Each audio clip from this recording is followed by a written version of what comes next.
하려느냐. 아멘. 이르되 큰 은총을 받은 사람이여 두려워하지 말라. 평안하라. 강건하라. 강건하라. 그가 이같이 내게 말하매 내가 곧 힘이 나서 이르되 내 주께서 나를 강건하게 하셨사오니 말씀하옵소서. 다니엘 10장 19절 말씀. 아멘. 우리 같이 한번 암송해 볼까요? 시작. 이르되 큰 은총을 받은 사람이여 두려워하지 말라. 평안하라. 강건하라. 강건하라. 그가 이같이 내게 말하매 내가 곧 힘이 나서 이르되 내 주께서 나를 강건하게 하셨사오니 말씀하옵소서. 다니엘 10장 19절 말씀. 아멘. 우리는 5장 말씀을 통해서 계속해서 하나님의 심판의 당위성에 대해서 살펴보고 있습니다. 하나님이 왜 이스라엘 백성을 심판하실 수밖에 없는지에 대한 이유를 5장 빼곡히 적어놓고 있는데요. 지난주 수요일자 엊그제 본문에 보시면은 세 가지 심판의 당위성을 우리가 함께 나눴습니다. 그 세 가지는 무엇이었습니까? 첫 번째는 의인이 한 사람도 없다라는 것. 두 번째는 다 고백만 하고 자백만 할 뿐 회개에 합당한 열매를 맺지 못하고 있다라는 것. 세 번째는 하나님께서 주신 영적 안전장치를 끊어버렸다라는 것. 그런가 하면 어제 목요일자 큐티 본문에는 심판의 당위성을 두 가지로 우리가 함께 나눴는데요. 어제 본문에 여호와를 인정하지 아니하기 때문이다 라는 것이 첫 번째였고, 두 번째는 그들이 여호와를 버리고 우상을 섬겼기 때문이다. 이렇게 어제와 그제 본문을 통해서 오늘 심판의 당위성에 대해서 5가지로 우리가 어제와 그제를 통하여 살펴보았고요. 오늘 5장 마지막 후반부 20절부터 끝절까지는 심판의 당위성을 2가지로 더욱 지적을 하고 있다는 것을 알 수가 있어요. 그래서 수요일자 본문 3가지, 어제 목요일자 본문 2가지, 오늘 금요일자 본문 2가지, 이렇게 해서 도합 5장에만 하나님의 심판의 당위성과 관련해서 7가지로 지적을 하고 있는 것을 우리가 알 수가 있습니다. 여러분, 이 7자라는 숫자는 히브리 문학에서 상당히 영적 의미가 내포되어 있는 숫자라는 것, 제가 늘 설교할 때마다 종종 이야기해 드렸던 것 같은데요. 7자가 완전수 아닙니까? 그러니까 하나님의 심판은 온전하고 완전하다라는 것을 상징하는 숫자이기도 하고, 반대로 말씀드리면 그만큼 이스라엘 백성의 당시의 타락성과 하나님을 떠남이 그만큼 철저히 하나님을 떠났다라는 것을 알 수 있는 그런 숫자의 대목이라는 것을 먼저 말씀드립니다. 자, 오늘 본문의 2가지로 하나님의 심판의 당위성을 이야기하고 있는데요. 첫 번째는 배반하고 하나님을 반역했기 때문이라고 이야기하고 있습니다. 오늘 본문 23절 말씀 우리 같이 한번 읽어볼까요? 시작. 그러나 너희 백성은 배반하며 반역하는 마음이 있어서 이미 배반하고 갔다. 배반하다, 반역했다, 이미 배반하고 갔다. 이렇게 3번이나 이 한 구절에만 그들의 영적인 타락성을 짚어주고 있는 그런 표현이 있는데요. 결국 누구를 배반하고 누구를 반역하고 갔다라고 이야기하는 겁니까? 하나님을 배반하고 하나님을 반역하고 갔다. 이스라엘 백성과 하나님이 영적인 결혼 언약을 맺었는데, 신랑이신 예수님은 신실하게 그 언약을 지키고 있는데, 신부 되신 이스라엘 백성, 우리는 그 언약을 배반하고 반역하고 다른 남자에게로 갔다라고 이야기하고 있다는 것이죠. 그런데 하나님께서 창조하신 이 모든 피조 세계는 사실은 하나님의 말씀대로 순복하고 순종하며 살아가고 있다라고 이야기를 해요. 그게 이제 22절 상반절 말씀인데요. 제가 한번 읽어드리겠습니다. 여호와의 말씀이니라. 너희가 나를 두려워하지 아니하느냐? 내 앞에서 너를 떨지 아니하느냐? 내가 모래를 두어 바다의 한계를 삼되 그것으로 영원한 한계를 삼고 지나치지 못하게 하였으므로 파도가 거세게 이나 그것을 이기지 못하며 뛰노나 그것을 넘지 못하느니라. 제가 상반절이라고 말씀드렸는데 하반절입니다. 그러니까 이 모든 피조 세계는 뭡니까? 하나님이 정하신 선을 지킨다라는 거예요. 그 선이 오늘 본문에 바다의 한계를 삼았다라고 이야기하고 있는 것이거든요. 그러니까 여기까지만 파도가 넘쳐라. 아무리 파도가 거세거나 아무리 비바람, 폭풍이, 태풍이 몰려온다 하더라도 여기는 넘지 말아라 할 때 그 경계, 그 바다의 경계와 땅의 경계를 피조 세계는 결코 넘지 않는다라는 거예요. 그런데 그 선을 넘는 피조물이 있으니 그 피조물이 누구라고 이야기하고 있는 것입니까? 바로 하나님의 형상으로 창조된 우리라고 이야기하고 있다는 거죠. 우리가 하나님이 정하신 그 선을 넘어버린 거예요. 그래서 영적인 외도, 영적인 반역과 배반을 행했다라고 이야기를 하고 있는 것입니다. 왜 하나님이 정하신 선을 넘었다라고 문제를 지적하고 있습니까? 왜 그럴 수밖에 없느냐? 그들이 영적인 무지의 상태에 있기 때문이라고 오늘 본문이 가르쳐주고 있어요. 그게 21절 말씀인데요. 우리 21절 말씀 같이 한번 읽어볼까요? 시작. 어리석고 지각이 없으며 눈이 있어도 보지 못하며 귀가 있어도 듣지 못하는 백성이여. 그러니까 귀가 있어도 듣지도 못하고 눈이 있어도 보지 못하고 어리석은 지각을 갖고 있기 때문에, 아니 지각이라고 하기가 민망할 정도로 지각 자체가 없기 때문에, 즉 영적인 무지의 상태이기 때문에 결국 하나님이 정하신 선을 선으로 여기지 않고 얼마든지 넘어도 되고 넘을 수 있다라고 타협해버려서 그 언약을 깨어버리고 배반하고 반역한 것이 바로 너희가 나의 심판을 받아야 될 이유다라고 이야기를 하고 있는 것이죠. 여러분, 이런 영적 무지의 상태에 처해지게 되면 결과적으로 22절 상반절에 뭐라고 얘기합니까? 그 결과가 어떻게 돼요? 여호와의 말씀이다. 너희가 나를 두려워하지 아니하느냐? 내 앞에서 떨지 아니하겠느냐? 하나님이 두렵지가 않은 거예요. 그리고 하나님의 심판이 무섭지가 않은 것이죠. 소위 하나님의 임재, 이 인식이 완전히 망각되어 있는 그런 영적 장림, 영적 소경의 상태가 그 당시 이스라엘 백성의 상태였다는 거죠. 여러분, 이 하나님의 말씀이 오늘을 살아가는 우리에게도 그대로 적용될 수 있다는 사실을 우리는 겸손한 마음으로 인정해야 됩니다. 여러분, 오늘날도요, 교회는 다니지만 하나님이 정하신 선을 자기 마음대로 그렇게 넘나드는 성도들이 얼마나 많은지 모릅니다. 어쩌면 나도 하나님이 정하신 선을 넘나들면서 귀가 있어도 듣지 못하고, 이렇게 말씀을 들어도 깨닫지 못하고, 말씀을 읽어도 말씀을 보지 못하는 그런 영적 무지의 상태, 하나님을 두려워하지 않는 그런 영적 교만의 상태가 아닌가, 우리 자신을 되돌아 보아야 할 줄 믿습니다. 그런가 하면 두 번째로요, 하나님의 심판의 당위성과 관련해서 이스라엘 백성이 28절에 보시면 자기 이익을 얻으려고 공의를 선택하지 않고 속임을 선택했다라고 이야기를 하고 있습니다. 우리 28절 말씀 같이 한번 읽어볼까요? 시작. 살찌고 윤택하며 또 행위가 심히 악하여 자기의 이익을 얻으려고 송사 곧 고아의 송사를 공정하게 하지 아니하며 빈민의 재판을 공정하게 판결하지 아니하니. 이 고아와 빈민은 당시 이스라엘 사회에서 가장 연약한 자들 아닙니까? 그런데 이들에게 공의와 공정을 시행하지 않아요.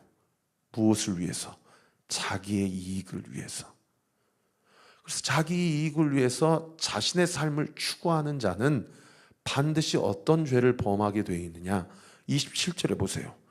세장에 새들이 가득함 같이 너희 집들에 속임이 가득하도다.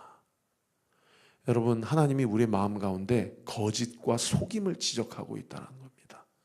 너 그렇게 너의 이익만을 위해서 진실을 호도하고 진리를 왜곡해서 그렇게 속임과 거짓으로 자기 이익을 관철시키려고 하고 자기 주장을 펴보이려고 하는 그 우리 안에 있는 그 죄성, 그 죄성으로 말미암아 너는 먹고 살는지는 모르겠지만, 너는 네 배가 더 부르고 등이 따스울지는 모르겠지만, 결국 너의 그 불합리함과 불공정함으로 인하여 많은 가난한 자들과 연약한 자들과 빈민들이 상처를 받게 되고 공동체를 떠나게 되고 하나님의 영광을 가리우게 된다라는 것을 이야기하고 있는 그런 본문인 것이죠.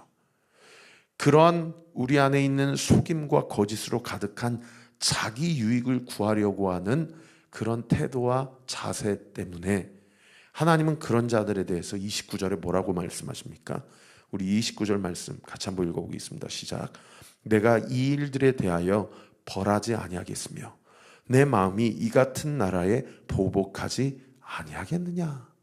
여호와의 말씀이니라. 내가 어찌 이 일들을 보고만 있으며 내가 어찌 이 일들에 대해서 나의 심판을 행하지 아니하겠느냐, 보복하지 아니하겠느냐 라고 이야기하고 있다는 겁니다.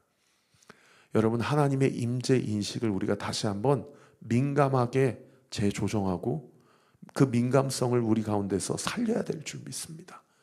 사랑하는 성도 여러분, 잘 들으십시오. 하나님이 다 보고 계십니다. 하나님이 다 보고 계시고 우리가 억울한 일을 당했을 때 그 억울한 일을 하나님이 다 알고 계십니다. 그러므로 굳이 그 억울한 일을 내 힘으로, 내 주장으로, 내 자기 이익을 구하려고 그렇게 사방으로 칼질을 해야 될 필요가 없는 거예요. 그럴수록 오히려 상황은 더 악화가 되고, 그럴수록 더 상황은 더 꼬여지게 되고, 그럴수록 더 내가 본디 원하는 그런 방향성대로 그런 일들이 이루어지지 않는다라는 거예요. 우리 안에 자기의 유익을 구하려고 하는 마음이 있지는 않은가? 우리 자신을 살펴보고, 여러분, 우리가 억울한 일을 당할 때라도 그 억울한 일에 대한 신원하심을 내가 하는 것이 아닌 나의 주인이신 하나님이 그 억울한 일에 대해 신원해 주실 것이다 라는 믿음을 가지고 우리가 마음을 지키고 입술을 지킬 때에 하나님이 때가 되시면 그 억울한 일을 신원해 주시고요. 그리고 때가 되면 사실은 그것이 나에게 억울한 일이 아니고 오히려 그것을 통해서 더 하나님의 마음을 알게 되고 오히려 그것을 통해서 더 하나님을 깊이 알아가게 되는 그런 놀라운 믿음의 영적인 반전의 유익이 우리의 삶 가운데 주어지더라는 것이죠. 말씀의 결론을 맺겠습니다. 두 가지 하나님의 심판의 당위성. 첫 번째, 하나님을 배반하고 반역했기 때문이다. 두 번째, 자기 이익을 얻으려고 속임을 선택했기 때문이다.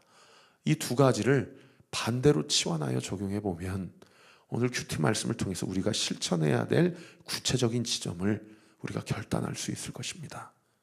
그 첫 번째가 무엇입니까? 제가 여러분에게 도전하고 싶습니다. 오늘 보면 24절에 기록되어 있는데요. 24절 말씀 우리 같이 한번 읽어보십시다. 시작. 또 너희 마음으로 우리에게 이른 비와 늦은 비를 때를 따라 주시며 우리를 위하여 추수기한을 정하시는 우리 하나님 여호와를 경외하자 말하지도 아니했다. 여러분, 이른 비와 늦은 비는 무엇입니까? 그 밑에 도움말에 보시면 이른 비란 팔레스타인 지역 가을에 내리는 첫 비로서 10월 말에서 11월 사이에 내려 밭의 경장 및 파종을 가능하게 하는 비다.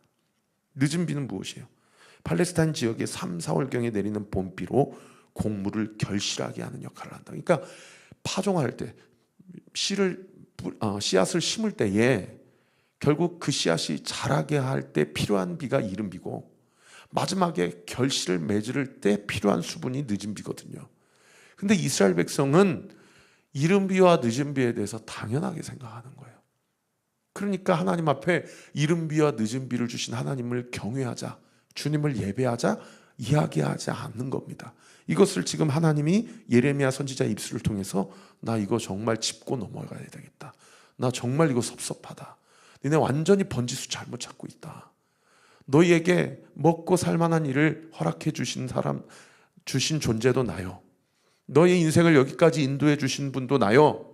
앞으로도 너의 인생을 책임져 줄 분은 나인데 너희가 엉뚱한 곳에 찾아가서 나를 배반하고 나를 반역하여 떠났구나 라고 이야기하고 있다는 거예요. 그러므로 오늘 말씀을 통해서 우리가 첫 번째로 결단해야 될 것은 무엇입니까? 당연한 것을 당연한 것으로 여기지 않고 하나님이 나에게 주신 은혜로 여기고 감사하며 하나님을 경외하는 것입니다. 사랑하는 성도 여러분, 여러분의 인생 가운데 당연하게 주어졌다라고 생각하는 것이 무엇입니까? 그것을 당연한 것으로 여기지 마십시오. 그것을 감사함으로 받으시고 누리십시오. 그리고 당연히 주어져야 될 것을 하나님께서 나에게 주어주시지 않으셨다고 한다면 그것이 나에게 지금은 필요 없는 것이기 때문이라는 사실을 믿는 믿음의 성숙함이 있게 되기를 우리 구주 예수 그리스도 이름으로 축원합니다. 사랑하는 성도 여러분, 주어진 것에 감사하십시오. 주어지지 않는 것에도 감사하십시오. 그리고 하나님을 경외하십시오. 그런가 하면 두 번째로요, 자기 이익을 얻으려고 속임을 선택했다라는 것도 반대로 치환해서 적용해 보면 나의 유익을 구하지 아니하고 하나님의 유익을 구하기로 결단하는 것, 이것이 오늘 말씀을 통해서 우리가 결단해야 될 두 번째 부분인 줄 믿습니다. 사랑하는 성도 여러분, 여러분 요즘의 삶 가운데 나의 유익을 구하는 말, 나의 주장을 펼치는 언행, 나의 입장을 관철시키려고 하는 시도와 노력, 여러분 이런 것들을 주 예수 그리스도 십자가 앞에 내려놓으시기 바랍니다. 고린도전서 13장 5절에는 사랑에 대해서 이렇게 정의합니다. 사랑은 자기의 유익을 구하지 아니하는 것이다. 우리 주님께서 나를 사랑하시기 위하여 자기의 유익을 구하지 아니하시고 십자가에 달려 죽으셨습니다. 자기의 유익을 구하지 않는 것이 참된 사랑이요 진실한 사랑입니다. 그리고 그 참되고 진실한 사랑을 받은 우리는 그 예수님의 자기의 유익을 구하지 아니하셨던 십자가의 사랑으로 내가 구원받았다는 사실을 다시 한번 인지하고 내가 사랑하는 사람을 또는 사랑해야 할 사람을 사랑하되 나의 유익을 구하지 않고 사랑해야 될 줄 믿습니다. 그리고 하나님을 사랑하는 일도 나의 유익을 구하지 않고 사랑해야 될 줄 믿습니다. 그래서 빌립보서 3장 7, 8절에요 사도 바울이 이렇게 고백하죠. 그러나 무엇이든지 내게 유익하던 것을 내가 그리스도를 위하여 다 해로 여길 뿐더러 또한 모든 것을 해로 여김은 내 주 그리스도 예수를 아는 지식이 가장 고상하기 때문이다. 내게 유익하던 모든 것을 다 해로 여기고 배설물로 여겼던 바울처럼 내가 나의 유익을 위해 구하려고 한 모든 것을 배설물로 여기고 예수 그리스도를 아는 지식, 그것이 나에게 가장 고상하고 필요한 것임을 인정하고 주님을 알 때 힘써하라. 나를 사랑하시기 위해 자신의 유익을 구하지 아니하셨던 예수 그리스도의 그 사랑을 깊이 통찰하고 깊이 고찰함으로 하나님께서 나에게 주시는 그 은혜와 사랑에 힘입어 나의 유익을 구하지 않고 다른 사람들을 살리는 사랑을 하게 되는 저와 우리 모든 온누리교회 성도들 되시기를 우리 구주 예수 그리스도 이름으로 축원합니다. 기도하겠습니다.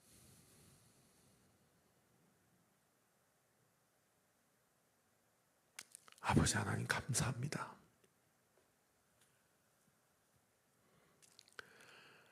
우리 안에 주님을 배반하고 반역했던 부분들, 그것이 영적 무지의 상태로부터 기인했다라는 사실을 오늘 가르쳐 주심에 감사드립니다. 우리 안에 주님을 경외하는 마음이 충만하게 하여 주십시오. 우리의 삶이 나의 유익을 구하는 삶이 아닌 하나님의 유익을 구하는 삶, 하나님의 뜻을 이루는 삶이 되기를 원합니다. 주어진 것을 마땅한 것으로 여기지 않게 하시고 감사한 것으로 여기게 해주십시오. 주어지지 않은 것에 대해서 그것이 나에게 주어지지 아니하는 것이 나를 위한다라는 것을 깨닫고 믿고 인정하게 되는 은혜가 있게 해주십시오.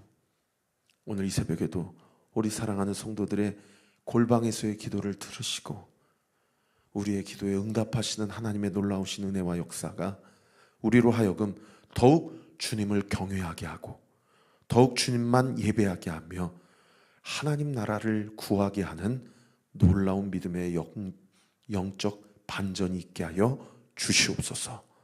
감사드리고 예수 그리스도 이름으로 기도합니다. 아멘. 지금은 우리 구주 예수 그리스도의 은혜와 하나님의 사랑과 성령 하나님의 위로교통 충만하심이 오늘 주신 말씀 붙잡고 하나님만을 경외하며 자기 유익을 구하지 아니하고 하나님 나라를 구하기로 결단하는 우리 사랑하는 온리교회 모든 성도들 머리머리 위에 지금으로부터 영원토록 함께 하시기를 간절히 축원하옵나이다. 아멘.